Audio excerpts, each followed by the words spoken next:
12 बजे 12 खबर 12 रिपोर्टर में आप सभी दर्शकों का स्वागत, अभिनंदन। ये वक्त है आपके प्रदेश की खबरों से अपडेट करने का। हमारे 12 रिपोर्टर आपको आपके जिले, आपके शहर की खबरों से अपडेट करेंगे। उत्तर प्रदेश में इन दिनों क्या चल रहा है वो आप बताएंगे। उत्तर प्रदेश में चुनावी सरगर्मी बहुत तेज हो गई है। योगी आदित्यनाथ लगातार दौरे पे दौरे कर रहे हैं, तो अखिलेश यादव ने भी ऐलान किया है कि जल्द ही 23 अगस्त से समाजवादी पार्टी अलग अलग क्षेत्रों में रथ यात्रा निकालेगी और खबर यह है कि अपनी सॉफ्ट हिंदुत्व की छवि को बनाने की कोशिश करेगी। किसी बड़े धार्मिक स्थल से इसकी शुरुआत कर सकती है, ये अनुमान है। चूंकि चुनाव बहुत वक्त रह गया, अक्टूबर, अगस्त, सितंबर, अक्टूबर, नवंबर, दिसंबर, चूंकि जनवरी और फरवरी में तो इलेक्शन ही हो जाएगा और मार्च में जो भी सीएम बनेगा वो शपथ ले लेगा, नई सरकार शपथ ले लेगी। तो सरगर्मी बड़ी तेज हो गई और हो भी जानी चाहिए, क्योंकि बहुत बड़ा सूबा है, बहुत बड़ा प्रदेश है। और इसी को देखते हुए आईबीसी 24 डिजिटल प्लेटफॉर्म पर 24 घंटे तो लगातार है ही, लेकिन टेलीविजन पर भी, बड़ी स्क्रीन पर भी आईबीसी 24 ने दस्तक दे दी है। आईबीसी 24 पर उत्तर प्रदेश की खबरें आपको लगातार मिलेंगी। इसके लिए समय में मत बंधिए। जब भी आप आईबीसी 24 प्ले ऑन करेंगे, आप उत्तर प्रदेश की खबर पाएंगे। दोपहर 1:30 बजे आप बैठे हुए हैं ऑफिस में, आप पूरी खबर मिलेगी हमारा उत्तर प्रदेश में। 5 बजे धारदार विषय पर बहस होगी और साथ ही 10:30 बजे रात यूपी दिन भर, जब घर पे आराम से बैठे हैं, उत्तर प्रदेश की आपको खबर चाहिए तो टीवी लगाइए और देखिए बढ़िया आईबीसी 24 पर क्या चल रहा है। तो खबरों का एकमात्र पता, अड्डा आईबीसी 24 को बना लीजिए। स्क्रीन पर लेकर आइए अखंड प्रताप राय को, स्क्रीन पर लेकर आइए अवनीश अवस्थी को, स्क्रीन पर लेकर आइए इंद्रवीर सिंह को और सुशील कुमार को, जो कि सीएम सिटी से जुड़े हुए हैं। हमारे संवाददाता सभी जुड़े हुए, लेकिन बारी बारी से बातचीत करेंगे। जो पहली स्टार्टिंग राउंड है उसमें बात करेंगे इन चारों संवाददाताओं से। अखंड प्रताप राय, राजधानी लखनऊ से आज की बड़ी खबर क्या है? चूंकि मुझे जानकारी मिली, कल आप ही की खबर में पढ़ रहा था कि अब समाजवादी पार्टी फिर से पीडीए की शुरुआत करने जा रही है और रथ यात्रा निकालने जा रही है। बिल्कुल राहुल, आपको बता दें कि 2012 का एक प्रयोग करने जा रहे हैं। जब 2012 में समाजवादी पार्टी को जीत हासिल हुई थी, उससे पहले भी एक यात्रा निकाली गई थी और इस बार समाजवादी पार्टी के प्रमुख अखिलेश यादव एक बार फिर से एक यात्रा लेकर के आने वाले हैं और ये पीडीए रथ यात्रा के साथ यात्रा होगी। और सबसे बड़ी बात है कि कहीं ना कहीं, जो ऐसा कि आपने शुरुआत में कहा कि सॉफ्ट कार्ड, ये कहते हैं सॉफ्ट हिंदुत्व की तरफ चलती हुई नजर आ रही है और कहीं ना कहीं एक किसी आध्यात्मिक नगरी से या किसी आध्यात्मिक स्थल से इस यात्रा की शुरुआत हो सकती है। अभी फिलहाल इसको डिसाइड नहीं किया गया है, कोई निर्धारित नहीं किया गया कि कहां से इसकी शुरुआत होगी, लेकिन कहीं ना कहीं जिस तरीके से समाजवादी पार्टी पर आरोप लगते आए हैं उसको लेकर के, लेकिन जब चढ़ावा चोरी का मामला है और जिस तरीके से समाजवादी पार्टी ने इसको पूरा कैश करने की कोशिश की है, और जैसा कि आपने भी देखा होगा कि स्वामी अभिमुक्तेश्वरानंद सरस्वती के जितने कार्यक्रम हो रहे हैं वहां पर सभी विधानसभाओं में स्वामी अभिमुक्तेश्वरानंद सरस्वती जा रहे हैं। और लखनऊ में भी जब वो आए थे तो 5 जितनी विधानसभा थी वहां पर उन्होंने भ्रमण किया था और सबसे बड़ी बात है कि वहां पर इसकी अगुवाई समाजवादी पार्टी के नेताओं ने की थी, कार्यकर्ताओं ने की थी और समाजवादी पार्टी के प्रमुख है उन्होंने भी उनसे 2 बार मुलाकात की है, अलग से जाकर के मुलाकात की है और कहीं ना कहीं उन्होंने बात भी की थी। तो सॉफ्ट हिंदुत्व के रास्ते पर चलती नजर आ रही है, पीडीए रथ यात्रा निकालती नजर आ रही है और कहीं ना कहीं इस रथ यात्रा के माध्यम से 2027 के जो चुनाव होंगे उसको जीतने की तैयारी करने की समाजवादी पार्टी जरूर सोच रही है। लेकिन राहुल, सबसे बड़ी बात है कि पीडीए रथ यात्रा निकालने की जो तैयारी है वो अगस्त के महीने से शुरू करने की बात की जा रही है, अंतिम अगस्त में अगर हम देखें तो कहीं ना कहीं चुनाव बहुत 23 अगस्त के बाद की बात है, 23 अगस्त से, तो चुनाव में बहुत ज्यादा उस वक्त पास समय नहीं रह जाएगा। तो इसका मतलब है कि हर जिले में ये रथ यात्रा गुजरेगी, हर जगह ये जाएगी और इलेक्शन अप्रोक्सीमेट या यूं कहे कि समाजवादी पार्टी की जो कैंपेन होगी वो अंतिम अगस्त में शुरू भी हो जाएगी। क्योंकि कई बार कई जगहों पर हमने देखा है, सुना भी है कि कई बार कहा जाए कि चुनाव पहले भी हो सकते हैं, लेकिन इसको लेकर के समाजवादी पार्टी के प्रमुख हमला भी बोल देते हैं। लेकिन इस बार जो टाइमिंग रखी गई है वो इस तरह से रखी गई है कि अगर चुनाव पहले भी होते हैं तो समाजवादी पार्टी उसके लिए तैयार रहे और कहीं ना कहीं जो पीडीए रथ यात्रा का जो समय, इसीलिए अगस्त में आखिरी सप्ताह में रखा गया है कि कहीं ना कहीं पीडीए रथ यात्रा की जो शुरुआत है वो अंतिम सप्ताह में अगस्त के शुरू की जा सके। लेकिन इतना जरूर है कि संदेश एक यही है राहुल कि पीडीए रथ यात्रा के माध्यम से 2027 का जो रण है उसको जीता जा सके, और 2012 की तर्ज पर इस बार समाजवादी पार्टी इस रथ यात्रा को, पीडीए रथ यात्रा को लेकर के निकलेगी और समाजवादी पार्टी के प्रमुख इस रथ यात्रा के माध्यम से 2027 के चुनाव को जीतने का एक संकल्प लेकर के निकलेंगे। और कहीं ना कहीं ना सिर्फ संकल्प लेकर के निकलेंगे बल्कि वो सोचेंगे या इस रथ यात्रा के माध्यम से 2027 का जो रण है उसको जीत लिया जाए। जी राहुल। कहां खड़े हैं अखंड? वीवीआईपी गेस्ट हाउस पे राहुल, ये सबसे पुराना गेस्ट हाउस है। तमाम जो बड़े यहाँ पर जो राजनीतिक के जो बड़े चेहरे होते हैं, पॉलिटिकल किस्सा में मैं वीवीआईपी गेस्ट हाउस की कहानी सुनाऊंगा उत्तर प्रदेश के दर्शकों को। बहुत धन्यवाद अखंड। अब पूर्वांचल चलते हैं, सीएम सिटी। सुशील कुमार, क्या खबर है आज की गोरखपुर से? देखिए राहुल, गोरखपुर की बात करें तो गोरखपुर में दो बड़ी खबरें हैं। एक तो आज सदर सांसद रवि किशन का जन्मदिन है, 57वां जन्मदिन है। और सबसे बड़ी बात है कि लगातार जो मुख्यमंत्री योगी आदित्यनाथ मंच से कहते थे कि जो है रवि किशन जी आप लगातार यहाँ हैं, और क्या यहाँ के लोगों को आपने कभी भोज कराया है किसी भी ओकेशन पर? तो आज जो है रवि किशन इस बात को कहते भी नजर आ रहे हैं कि महाराज जी जो लगातार कहते थे, आज हम अपने यहाँ के जो जनपद वासी हैं उनको पूरी तरीके से भोज करा रहे हैं। और सहभोज का ये पूरा कार्यक्रम रखा गया है और तमाम सुबह से अलग अलग जगहों पर, चाहे वो मूक बहादुर विद्यालय हो, वहां वो जा रहे हैं, बच्चों के साथ मिल रहे हैं, सुंदरकांड का पाठ कर रहे हैं। और खोराबार में तारा रिजॉर्ट है, वहां पर पूरे जो जनपद के लोग हैं उनको उन्होंने सहभोज पे आमंत्रित किया है। और भी काफी भारी संख्या में वहां पर भीड़ होने वाली है और सदर सांसद भी वहां पहुंचने वाले हैं अभी। और यहाँ से जो है वो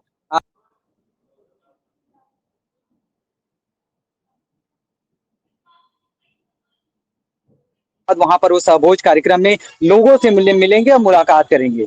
दूसरी खबर की अगर बात करें तो यहाँ पर जो है एक फर्जी कंपनी बना करके करोड़ों की ठगी का मामला सामने आया है, जिसमें जो है एक महिला जो अभियुक्त है उसे गिरफ्तार कर लिया गया है और उसके पति की तलाश की जा रही है। पुलिस प्रथम दृष्टया में जानकारी जो मिली है उसमें जानकारी मिली है कि 4 राज्यों में ये सब सक्रिय थे और जो है इस फर्जी कंपनी के जरिए लोगों का साइबर ठगी कर जो है पैसा वसूलते थे और तकरीबन करोड़ों की जो है चपत लगा चुके थे। इस जांच में पूरी चीजें निकल के सामने आई है। तो गोरखपुर की दो बड़ी खबरें हैं जिस पर लगातार IBC 24 नजर बनाया हुआ है। जी राहुल। अवनीश, कानपुर से क्या खबर है आज की?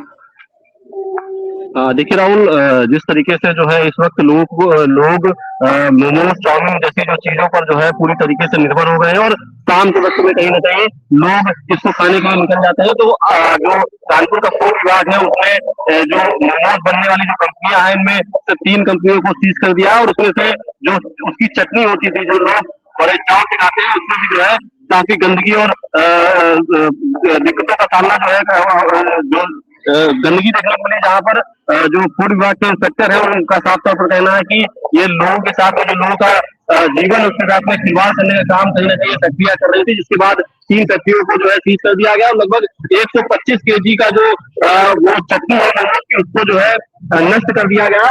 आगे भी इसी तरीके की जो कार्रवाई करने की बात फिलहाल जो है फूड इंस्पेक्टर है वो कह रहे हैं। राहुल, देखिए, हमारे स्वास्थ्य के साथ खिलवाड़ नहीं किया जाना चाहिए। जब हम पैसा अच्छा पे कर रहे हैं तो क्वालिटी भी उसी स्तर की होनी चाहिए, यानी खाद्य पदार्थ उसी स्तर के मिलने चाहिए, वरना इस तरह की नष्टीकरण की कार्रवाई होती रहनी चाहिए। इंद्रवीर सिंह, रायबरेली से आज की बड़ी खबर क्या है? अब देखिए राहुल, रायबरेली की अगर बात करें तो रायबरेली के रेलवे स्टेशन के बाहर अक्सर जब हम निकलते हैं वहां से तो रायबरेली के रेलवे स्टेशन के बाहर तमाम सारे ई रिक्शा इतने हो जाते हैं कि तमाम सवारियां आती है और उनको आवागमन में दिक्कत हो रही है, यहाँ तक कि वो रोड जाम हो जाता है। रेलवे स्टेशन से जब हम शहर की तरफ जाने लगे या शहर से रेलवे स्टेशन जाने लगे, अगर किसी को इमरजेंसी है तो रेलवे स्टेशन पर इतना ज्यादा ई रिक्शा हो जाते हैं, ना ही वहां पे कोई प्रशासन, ना ही वहां पे कोई ट्रैफिक विभाग का जो रहते भी है वो मौन बने रहते हैं। और उसका वजह बनी है, कल एक वीडियो रायबरेली रेलवे स्टेशन का वायरल हो रहा है जिसमें आपस के ही ई रिक्शा चालक तमाम सारे ऐसे हैं जो लात घूसा चलाते हुए दिख रहे हैं एक दूसरे के ऊपर, और वीडियो वायरल हुआ है। उस वीडियो वायरल होने के बाद पता चला है कि पूरा मामला सवारियों को बिठाने के चक्कर। इंद्रवीर, क्या देखिए, जैसे कि प्रयागराज में है और दूसरे जगहों पे मैं देखा हूँ ई रिक्शा का रूट तय है, इस रूट पे इतने ई रिक्शा चलेंगे, इस रूट पे इतने ई रिक्शा चलेंगे, तो क्या रायबरेली में नहीं रूट पे है? बिल्कुल राहुल, रूट बनाया है। मैं इससे बात करूं अगर तो आज के लगभग 1-1.5 साल पहले रूट डाइवर्जन किया गया था, यहाँ तक कोडिंग की गई थी और वो कोडिंग की खबर प्रमुखता से पूरे जिले में ही नहीं कई जगह दिखाया गया था। और डॉक्टर यशवीर सिंह एसपी उस समय थे, तो क्षेत्राधिकारी अमित सिंह थे, उनके उसमें निर्देशन में और अमित सिंह की देखरेख में ये रूट बनाए गए थे, कोडिंग की गई थी और बाकायदे कोडिंग भी है। लेकिन वही है ना कि आया राम और गया राम वाली कहानी है। लेकिन कुछ समय बीत जाने के बाद अब नए क्षेत्राधिकारी है, नई एसपी है, नई कार्य प्रणाली है ट्रैफिक विभाग की।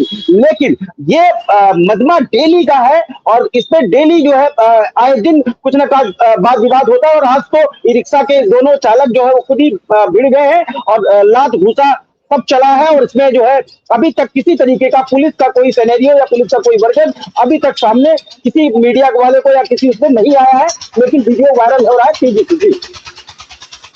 धन्यवाद इंद्रवीर सिंह। देखिए भाई, रूट अगर आप बनाए हैं, कोडिंग किए हैं, तो उसको फॉलो भी करना चाहिए। ये नहीं बना के आप भूल गए। अगर आप बना के भूल जाएंगे तो अब व्यवस्था होगी, चूंकि बरसात का सीजन है, ऐसे में ट्रैफिक जाम की समस्या होगी और ट्रैफिक से आम आदमी नहीं सभी लोग फंसते हैं। तो क्यों ना एक नियम बनाया जाए और उसको फॉलो किया जाए। जावेद, अगर आप हैं स्क्रीन पर, तो ताजनगरी आगरा से आज की बड़ी खबर क्या है? बिल्कुल सर, देखिए आज आपको बता दें जो अपडेट है आगरा कैंट रेलवे स्टेशन मामले में, उस अपडेट में जो आरपीएफ के कमांडेंट हैं उनका तबादला कर दिया गया है। आपको बता दें जो मामला आगरा कैंट रेलवे स्टेशन पर हुआ था, उसने तूल पकड़ लिया था रेलवे कर्मियों के बीच और आरपीएफ जो कांस्टेबल थे उनके बीच जो मारपीट का मामला सामने आया था। तो उसमें तत्काल कार्रवाई करते हुए तत्काल जो चार आरपीएफ के कांस्टेबल थे उनको सस्पेंड कर दिया गया था। लेकिन अब अपडेट ये है कि उन सभी जो आरोपी थे, जांच हुई थी उसमें उन लोगों का तबादला अलग, कुछ का प्रयागराज और कुछ का झांसी कर दिया गया है और जो उनके कमांडेंट हैं उनका भी यहाँ से तबादला कर दिया गया है। लेकिन अभी एक और मामला सामने आया, जो आरपीएफ के एक कर्मी है, उन्होंने दोबारा से एक और मारपीट का वीडियो जो वायरल हो रहा है वो आरोप लगाया है और उसमें 8 लोगों को नामजद किया है, उसमें भी जांच चल रही है। लेकिन जो आरपीएफ कमांडेंट थे वो पहले ही जो जांच कमेटी बनाई थी उसमें वो शामिल थे, उसमें सदस्य थे, उनका भी अब तबादला कर दिया गया। जी राहुल। तबादला तो होना ही था, जिस तरह से मारपीट की खबरें आई थी, तो तबादला किया गया है और कुछ का प्रयागराज भी किया गया है। सरफराज आलम, क्या खबर है आज की? जी राहुल जी, आपको बताते कि बहराइच में बिजली व्यवस्था के लोग को काफी समस्या हो रही लोगों को और अघोषित बिजली कटौती से लोग बहुत ज्यादा परेशान है, जिसपे लोग स्टूडेंट भी परेशान है, व्यापारी भी परेशान है, जिसको लेके मटेरा की जो विधायिका जी हैं मारिया शाह, उन्होंने सीएम योगी जी को पत्र लिख के और बिजली व्यवस्था सुचारू रूप से सही कराने की मांग उठाई है। और ये पूरा मामला मटेरा इलाके का है जो बहराइच में आता है। जी सरफराज, सिर्फ बहराइच ही नहीं, बिजली कटौती को लेकर पूरा उत्तर प्रदेश परेशान है और इस पर माननीय मंत्री जी को ध्यान देना चाहिए। वो ध्यान दे रहे हैं नहीं, क्योंकि अगर दे रहे हैं, चूंकि वो तो बड़े अनुभवी हैं, लेकिन बावजूद इसके उत्तर प्रदेश में सबसे बड़ी समस्या बिजली कटौती है। जबकि उत्तर प्रदेश के मुख्यमंत्री योगी आदित्यनाथ ने जब सत्ता संभाली थी तो 24 घंटे बिजली आती थी। पहले कार्यकाल में देखिए बिजली बहुत दुरुस्त थी, बहुत दुरुस्त थी। जी जी, बिजली गांवों में 18-18 घंटे, 20-20 घंटे बिजली आती थी। चूंकि गांव वाले भी आश्चर्यचकित, चूंकि गांव में तो आप जानते हैं सरफराज, बिजली एक बार रात में आती थी, बस पहले यही था। लेकिन पहले फेज में 18 से 20 घंटे। लेकिन अब जब से माननीय मंत्री ए के शर्मा जी ने जिम्मेदारी संभाली है, अब क्या हो रहा है, किस तरह से उनकी बात नहीं सुनी जा रही है, कैसे काम कर रहे हैं। बिजली कटौती की समस्या है, बहुत बड़ी समस्या है, इससे किसान भी परेशान है। मंत्री जी को इस ओर ध्यान देना चाहिए। बहुत धन्यवाद सरफराज आलम इस पूरी जानकारी के लिए। हमारे साथ आदर्श गुप्ता हैं। आदर्श, हरदोई से क्या खबर है? देखिए राहुल, आज हम आपको बताना चाहेंगे हमारी मौजूदगी इस समय बाल विहार स्कूल के पास में है और यहाँ पर प्रशासन की बात करें, प्रशासन की यहाँ सारी व्यवस्था ध्वस्त चल रही है। यहाँ पर जितनी भी दुकानें हैं, दुकानदार भी परेशान है क्योंकि यहाँ पर डबल डेकर बसें यहाँ इसी रोड से निकलती है, जबकि नहीं निकलना चाहिए। और यहाँ पर जो रोडवेज बस का रूट दिया गया है, उस रोड से ना होकर ये व्यस्ततम क्षेत्र है। यहाँ पर करीब 1 दर्जन स्कूल है।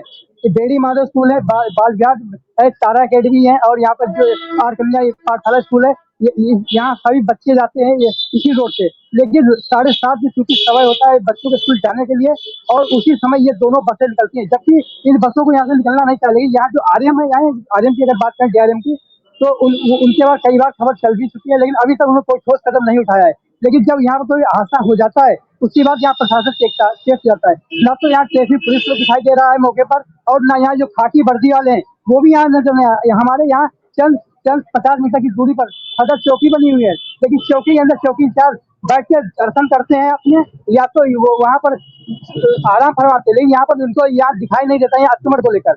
और यहाँ चंद दूरी सैर कोतवाली है, खैर कोतवाली पुलिस भी यहाँ पर नहीं कोई नजर आ रही है। और अभी कुछ समय छुट्टी होने वाली है, हम आपको लाइव दिखाएंगे। देखिए ये बेड़ी माधव स्कूल है, ये बेड़ी माधव स्कूल है।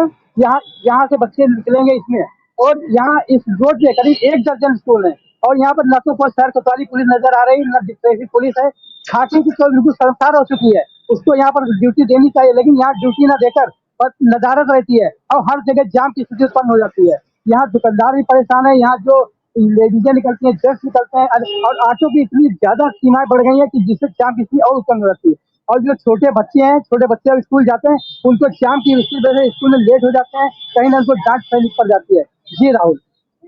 यानी ट्रैफिक व्यवस्था बदहाल है, मॉनिटरिंग है नहीं, जो मॉनिटरिंग होनी चाहिए वो मॉनिटरिंग नहीं है, और इससे स्कूल के छात्र, आम लोग का जनजीवन अस्त और व्यस्त है हरदोई में। ध्यान देने चाहिए, बहुत लापरवाही, बड़ी लापरवाही है। विजय प्रताप सिंह, अगर आप सुन रहे हैं तो क्या खबर है आपके जिले से आज की? जी विजय प्रताप सिंह, मैं ये कहता है, जैसे फिरोजाबाद में एक खबर है, जैसे भारतीय किसान यूनियन सावित्रीबाई फुले किसान यूनियन का एक युवक है जो सरे बाजार में उसकी 5 से 7 लोग मारपीट कर रहे हैं, और एक उसमें महिला भी शामिल है।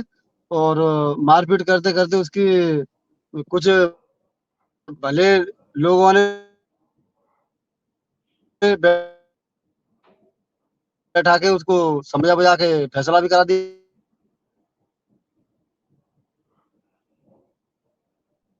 ठीक है, धन्यवाद। चूंकि आपकी आवाज क्लियर नहीं आ रही विजय। जितेंद्र, बस्ती में क्या हो रहा है? राहुल, बस्ती में देखिए इस समय जिस तरीके से एथेनॉल फैक्ट्री को लेकर विरोध लगातार देखने को मिल रहा था, लेकिन कहीं ना कहीं जिस तरीके से जो ग्रामीणों ने और आसपास के लोगों ने आह्वान किया था कि लोग वहां पे धरना देंगे, फिलहाल धरना देने के लोग वहां पे पहुंचे। वर्तमान यहाँ के सांसद भी वहां पहुंचे, विधायक भी जो समाजवादी पार्टी के, दोनों एक ही पार्टी के लोग भी वहां पहुंचे। तो उन्होंने पहुंचने के बाद पुलिस ने उन लोगों को वहां पे रोक दिया और समझा के वापस कर दिया। लेकिन कुछ लोग जो वहां धरने पे बैठे थे, पुलिस ने लगभग 11 लोगों के खिलाफ मुकदमा दर्ज कर लिया। फिलहाल जो धरना वहां पे चल रहा था वो स्थगित कर।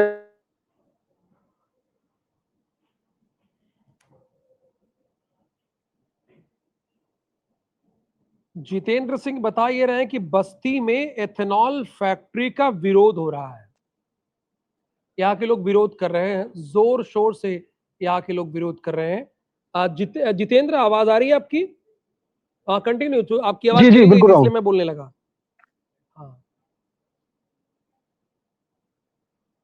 हाँ,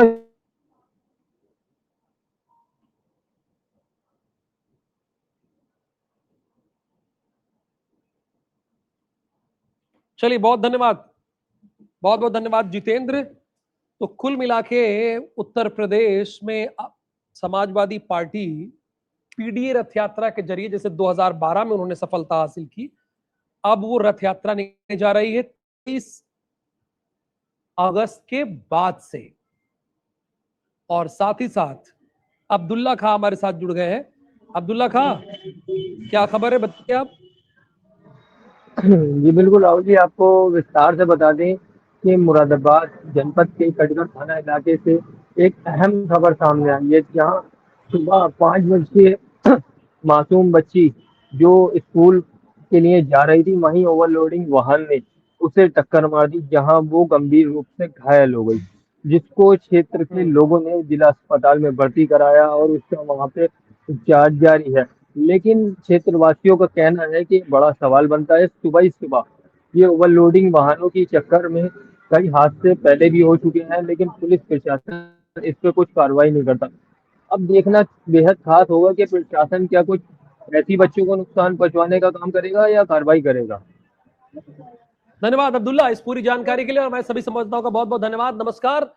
देखिए अब से 1 घंटे बाद हमारा उत्तर प्रदेश की खबर, फिर 5 बजे शहमात यूपी की बात और रात 10:30 बजे यूपी दिन भर देखना ना भूलिए और बने रहिए हमारे साथ। नमस्कार। अवध की राजनीति, बुंदेलखंड की सियासत, पूर्वांचल की पंचायती, पश्चिम की हर बात, ब्रज के जज्बात, हर मुद्दे पर निगाह, हर खबर पर नजर, 3 बुलेटिन, पूरा उत्तर प्रदेश। IBC 24 अब सबसे बड़े राज्य उत्तर प्रदेश में, क्योंकि सवाल आपका है।